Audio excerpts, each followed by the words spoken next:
Welcome to lesson 44. We're going to play with sine waves.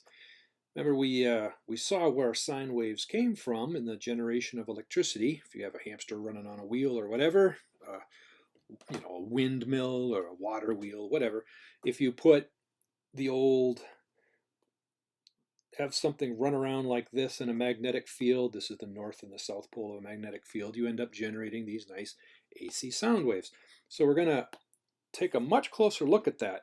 But before I get to the actual electrical parts of this stuff, notice it says see the pregame show at the end of the handout. What's that? Well, let's go to the end of the handout. Yeah, pregame show. I just want to talk about waves generally, not just electrical waves, but general waves. So I'm going to ask you, what do you think this is?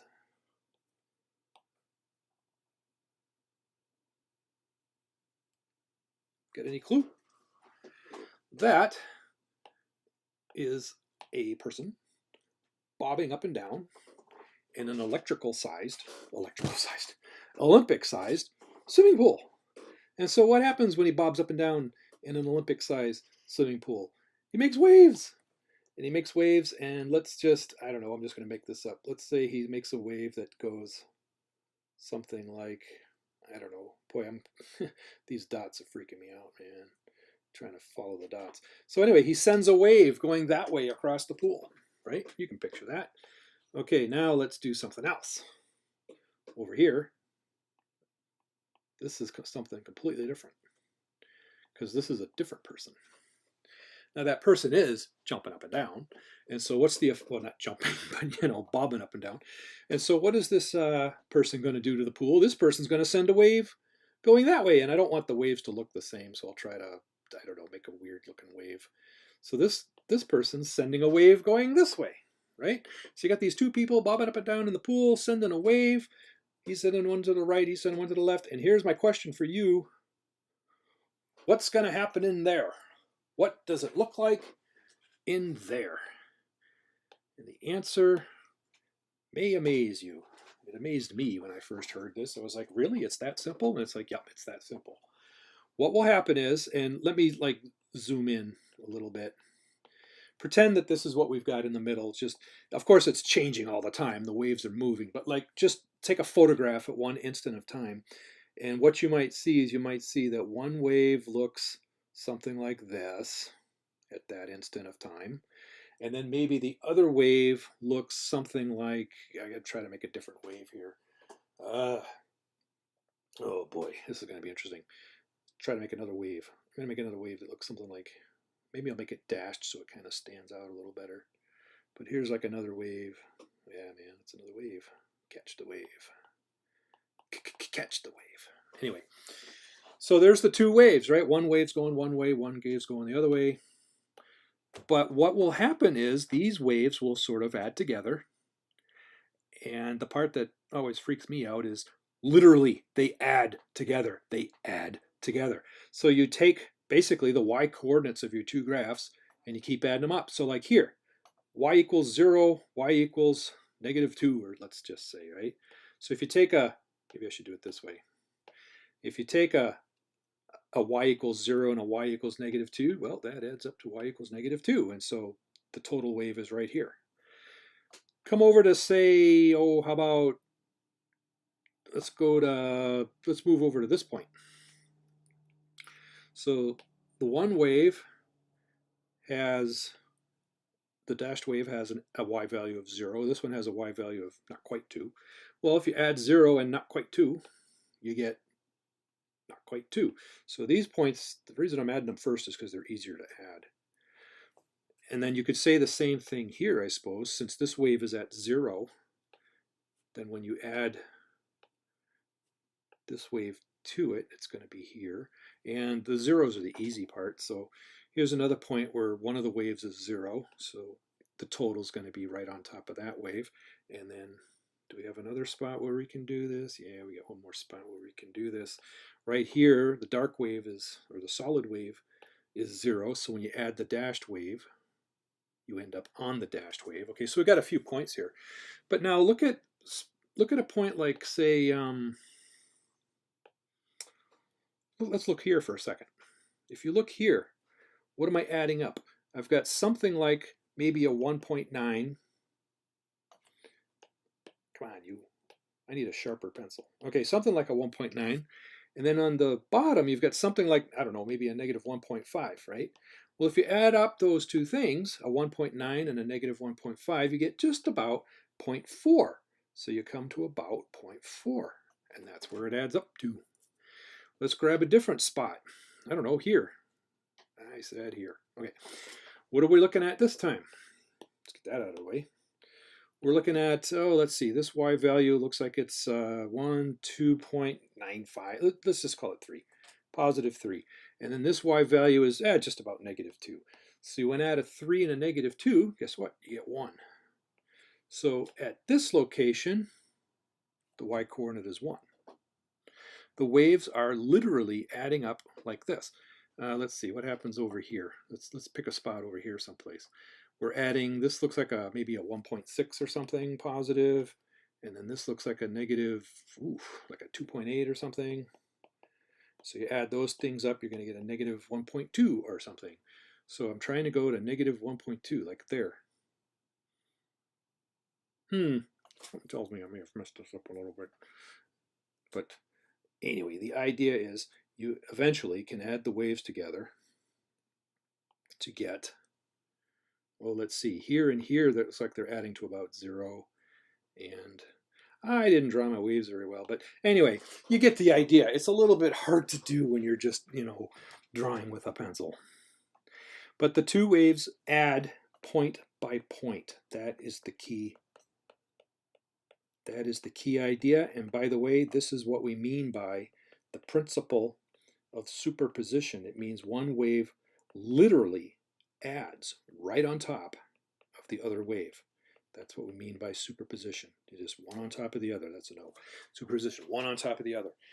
So I wanted to make that point clear, but just some fun facts for you. Here's a special case. Let's say you want to add up two waves, and they happen to be exactly what's called in phase. What does in phase mean? In phase means that the waves, like one wave is maybe doing this, and the other wave is exactly kind of lined up. It doesn't have to have the same amplitude or height or anything, but it's got this, it's exactly lined up. So the 0 plus 0 is 0 here, 0 plus 0 is 0 here, 0 plus 0 is 0 here, right? Let me use a different color for that. It'll be cooler. So these waves, well, they add up to 0 here, here, and here. But notice here, you're going to take basically 2 and 4 and add up to 6. You get a very tall wave. And then down here, you're adding basically a, it'd be nice if I could draw this accurately, wouldn't it? It's supposed to be a negative 2. Well, it is a negative 3 and a negative 8. It goes like that, right? You get a much, what would you want to call this? How about a rogue wave? Did you ever hear of rogue waves?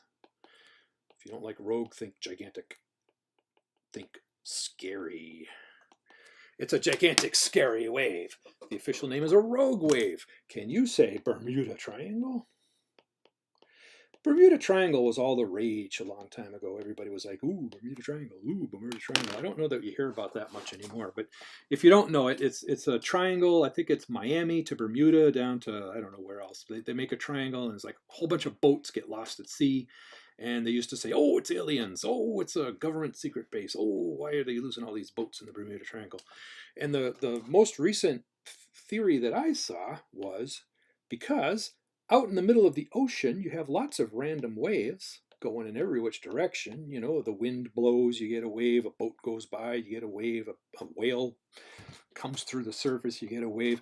And just by random chance, every now and then, you'll get waves that are just all lined up perfectly with each other, and they all add up to a gigantic 40-foot wave out in the middle of the ocean.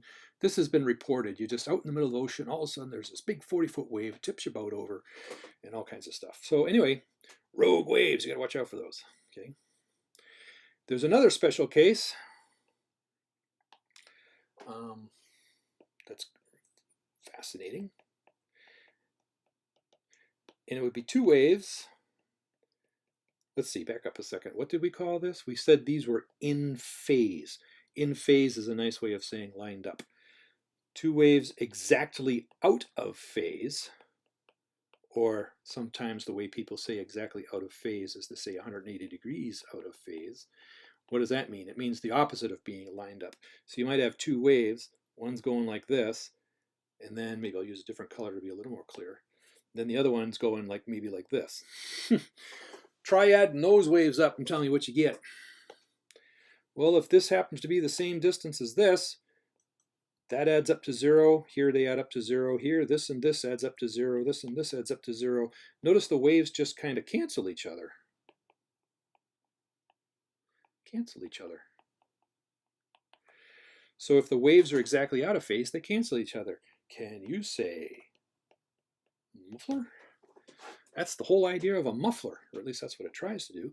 So a muffler of a car, here's your exhaust pipe, and what you do is it's loud, right? You ever take your muffler off? It's like loud. I'll never forget delivering papers at 4 o'clock in the morning with no muffler. That was fun.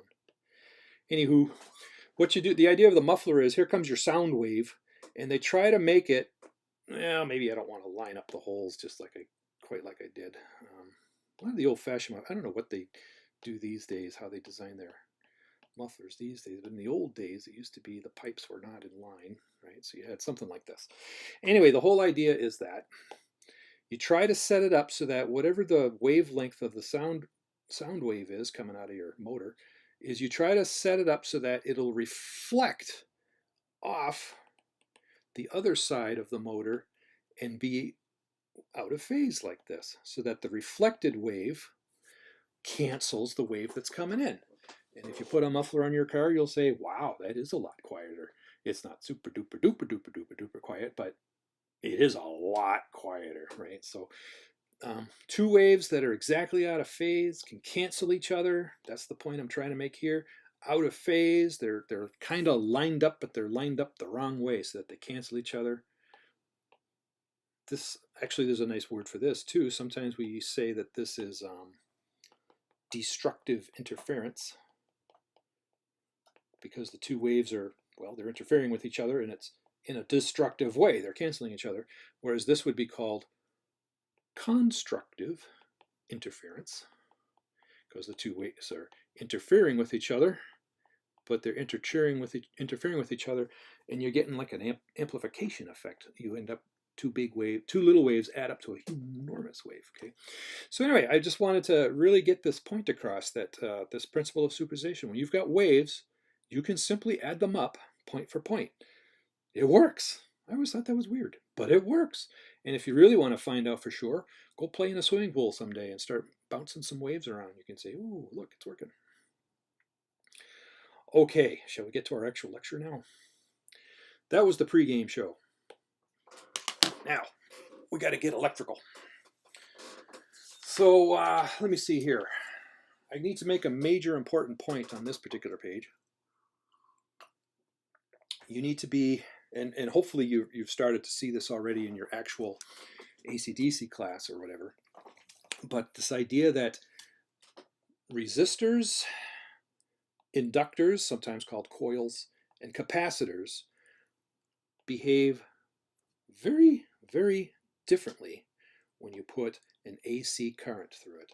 So the main point I want to make about resistors, and actually it says it right here, in a resistor, voltage and current are exactly in phase. So notice this red curve that I've drawn here is labeled with an I. I stands for current, stands for amps, right?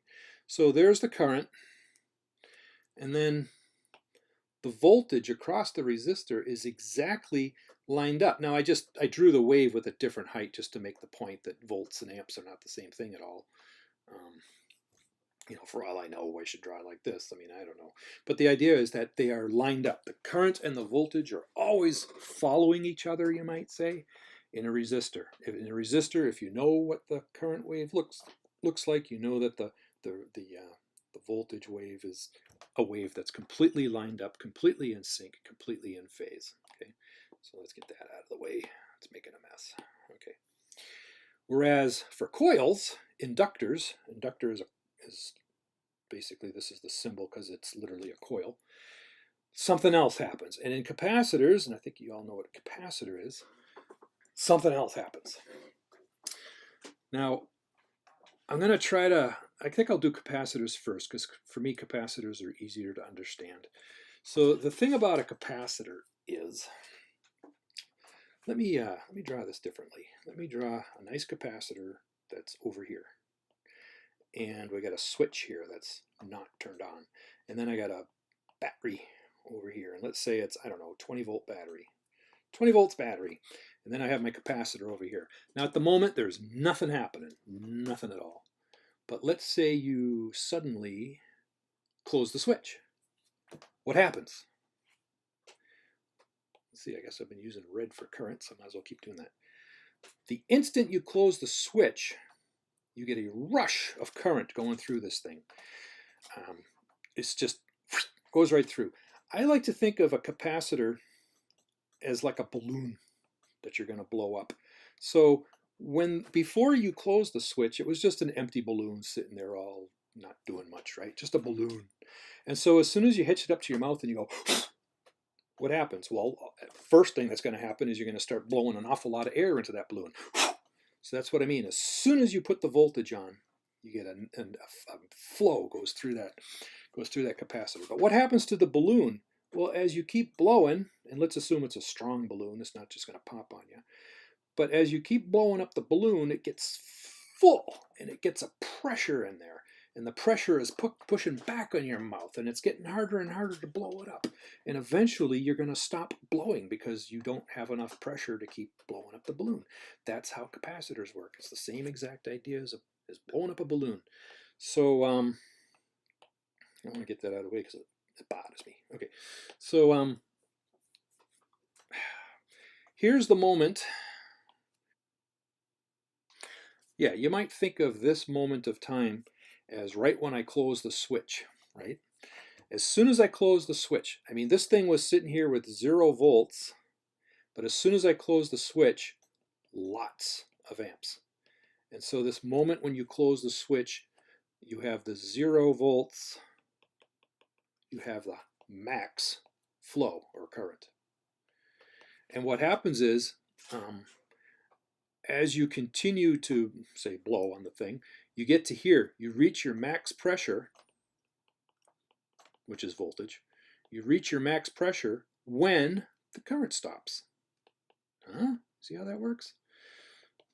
So, and then it's like a bouncing back and forth kind of thing. The current stops, so then your pressure is pushing this way, it makes the current go the other way, and so on. And you could try to talk yourself through the whole curve.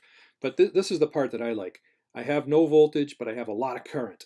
And then when I build up to my maximum pressure, my maximum voltage, it's because the current stops. That's exactly what happens in a DC circuit like this. When you have no voltage across the capacitor, as soon as you close a switch, you got a ton of current.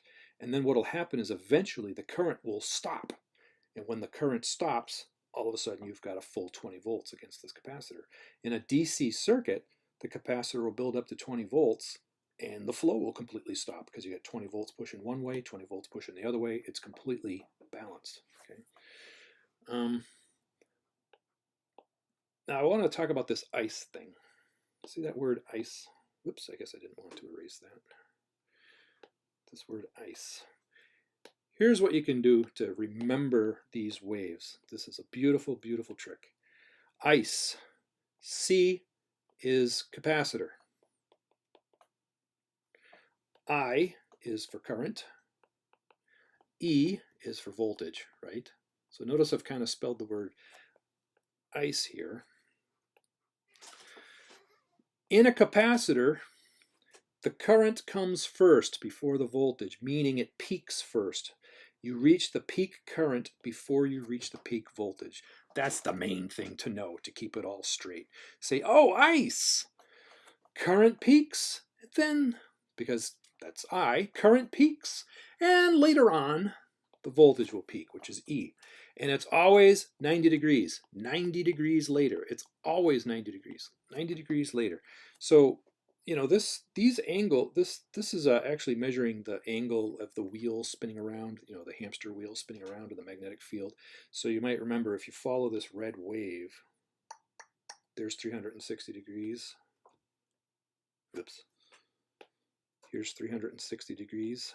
So if you go halfway to 360, that's 80 degrees, 180 degrees. If you go halfway to 180, that's 90 degrees.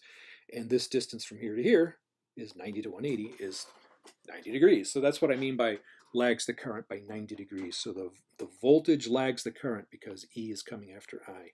Voltage lags the current by 90 degrees. The current peaks before the voltage, ICE. Okay. That's the main thing to remember. If you can remember ICE, you're going to be in good shape. Now I want to come back up to the coil. The coil is very much the opposite of a capacitor. If you, let's build a similar-ish circuit here where instead of a capacitor we have a coil. So let's say you have like 20 volts over here somehow, and you have this coil, and at the moment nothing's happening. What a coil will do is, as soon as you close that switch, it will not flow yet. it tries not to change. It tries not to let the current change. It's kind of like a shock absorber in a way. If you push on it at first, or you know, the official word is dashpot. If you could try to think of like a dashpot, maybe the things that are on your storm doors, you know. So the idea of a dashport is when you push on it real hard, it won't move, but then it'll eventually will start to move. You know, kind of just like a shock absorber, just like a dashpot, something on your screen door. I'm trying to think of another example, but you push hard, and at first it resists, but then it'll give way. That's what a coil does. That's what an inductor does. You try to put a current through it, and it says no, and then the current will go through it.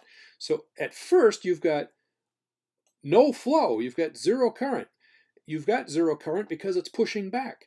When you have zero current, you have the maximum voltage. It's pushing back with all its might. But it will yield.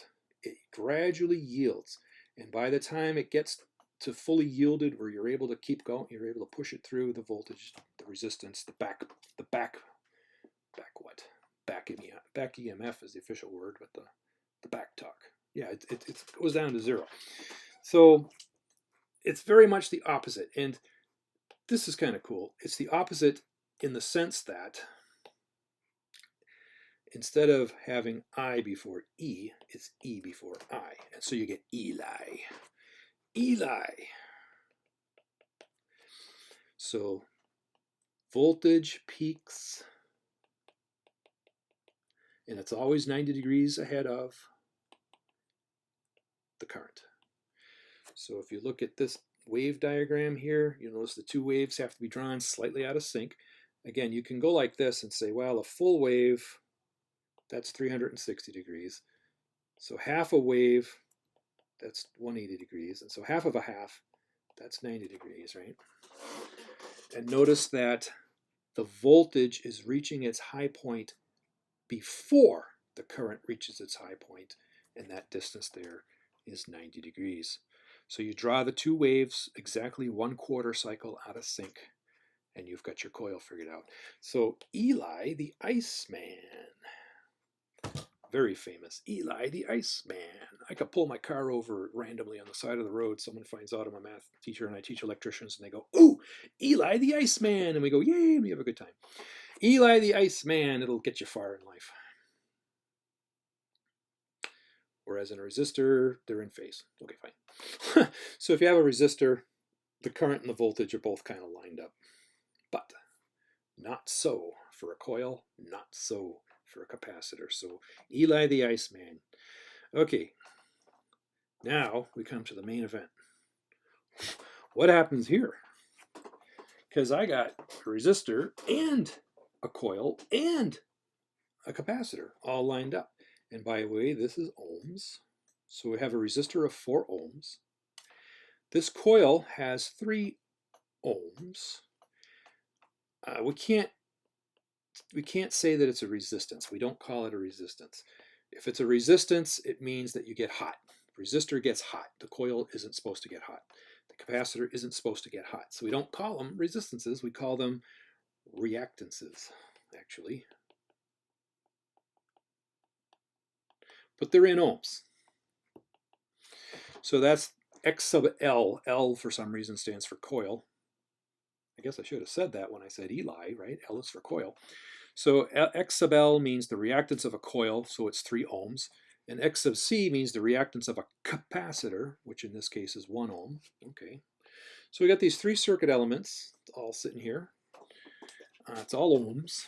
Ohms, ohms, ohms. Now if you put a current through it, an AC current, we're going to put a current through it, and the current's going to look like this. Boom, boom, boom. There's the current, and it's coming into the circuit. What does the current look like across the resistor? Like if you hitch up an oscilloscope or something, you're applying this current to the circuit. Across the resistor, it's gonna be, well, the current has to be the same, right? And actually, it's a series circuit. The current has to be the same through all of these things. All the same current. Just because it's a series arrangement. It's all the same current at all times. But what about the voltage? Because, and actually that's what this diagram is down here. So let's save ourselves a little bit of work by referring to this diagram down here. So the current is lined up with the resistor's voltage. So I'm not actually drawing the current on this diagram. I don't have to, because you know that the current is going to be lined up with the resistor. So that's what this red dashed line is. It's the voltage across the resistor. So if you put a current through the circuit that follows a nice sine wave like this, then the voltage across the resistor will be completely lined up. So you can almost think of the voltage across the resistor as telling you that's where the current is. Okay. For the capacitor though, and for the inductor though, they're not going to be lined up with the current, which means they're not going to be lined up with the resistor either. So if you go by ELI the ICE man, then for the coil, voltage peaks before current, voltage peaks before current, 90 degrees before, which notice this distance is 90 degrees. So that's why we've got the blue is for the coil. The red again is for the resistor. And it's peaking a little bit earlier. And then meanwhile, for the ICE man, for the capacitor, the current will peak first. So the capacitor is this green one. And notice the current, which is lined up with the resistor, the current peaks and then the capacitor peaks. So the current is here. The resistor is peaking with the current. The coil is peaking first. The capacitor is peaking later. Okay. I was just thinking, should we just say LRC? The waves are going to peak in that order, LRC. Now that's true for series RL circuit like we've got here, LRC. I wonder if somebody should make something up that says, hey, LRC. Because I think that's the way I'm going to remember it now, LRC. Here's a question. Why do these waves have different heights? Well, that's got to do with the ohms. A resistance of 4 ohms, remember that voltage is current times resistance, right? So if the bigger the resistance, the bigger the voltage is going to be. So if you have a 4 ohm resistance, you're going to peak at, well, let's just pretend the current's 1, just because. If you have 4 ohms, then it's going to peak at 4 volts. If the coil is 3 ohms, then guess what? It's going to peak at 3 volts. And if the capacitor is 1 ohm, it's going to peak at 1 volt. Because again, the current is 1, you just multiply by the current. So that's why the waves have different heights. Okay, now for the big, giant question. So that's what the voltage waves all look like. So if you were to take an oscilloscope, and you put the oscilloscope across the resistor, you're going to see this red dashed wave. If you put the oscilloscope instead across the coil, then the wave you're going to see is this blue one. And if instead you put the oscilloscope across the capacitor, then you're going to see this green wave over here. So where you put the oscilloscope, well, which wave you see depends on where you put the oscilloscope. Here's the big question. What happens if you put the oscilloscope across the whole thing? What wave will the oscilloscope show you?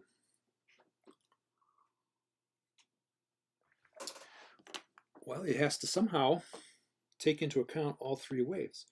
It has to somehow add these waves up. So the total voltage across the whole circuit then is going to be what you get when you add these three voltage waves, because we have the voltage across the coil here, the voltage across the capacitor here, and we have the voltage across the resistor here. And what's the voltage across all three of them? You just got to start adding it up. This is going to be our homework for tonight, by the way. Oof. Oof. Well, I'll start it right now. We want to, come on you, we want to add these three waves. So at this point, which is theta equals 0, that's supposed to be a theta.